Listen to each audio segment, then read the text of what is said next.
ఇది ఏదో ఈ మధ్య కాలంలో జరిగింది అనేది కాదు అధ్యక్ష. రాజశేఖర రెడ్డి గారు ఉన్నప్పుడే ప్రారంభమైంది. రాజశేఖర రెడ్డి గారు ఉన్నప్పుడు అధ్యక్ష ఇది 7 కొండలు కాదు 2 కొండలని ఉత్తర్వులు ఇచ్చాడు.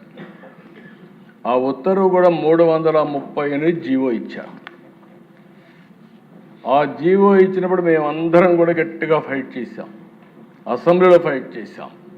కడాన్ని నేను మొక్కున్నాను, మళ్ళీ ఇది సాధించి మీ మొక్కు తీర్చుకుంటాను, నడిచి వస్తానని చెప్పి వెంకటేశ్వర స్వామి మొక్కుని ఫైట్ చేస్తే 2 సంవత్సరాల దిశ 16/2/2005 జీవో ఇష్యూ చేసింది. ఎవరు ఇష్యూ చేశారు అధ్యక్ష? శామ్యూల్ అధ్యక్ష ఆ రోజు ప్రిన్సిపల్ సెక్రటరీ పంచాయతీరాజ్.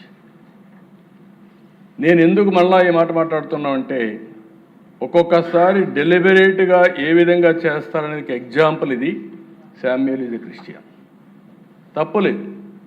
కానీ బ్రిటిష్ వాళ్ళు కూడా తలపెట్టరటువంటి ఆలోచనకు నాంది పలికిన వ్యక్తులు వీళ్ళు.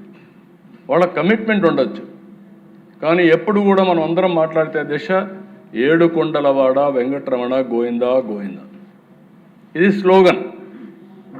7 కొండలు ఆయన విన్నది మనందరి యొక్క మనోగతమే కాదు, అందరం కూడా అదే స్లోగన్ కింద వెళ్ళాం.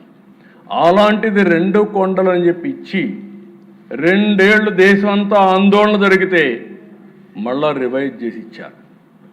ఇప్పుడు ఆ పార్టీ మాట్లాడుతున్నారు, వాళ్ళు రివైజ్ చేసి దివ్యక్షేత్రం చేస్తే నేను అపోజ్ చేశానంట. కలలో కూడా చేయలేను అధ్యక్ష, ఇమాజిన్ చేయలేను. ఆ విషయం గుర్తుపెట్టుకోవాలి. నేను ఇదే అసెంబ్లీలో చెప్పా.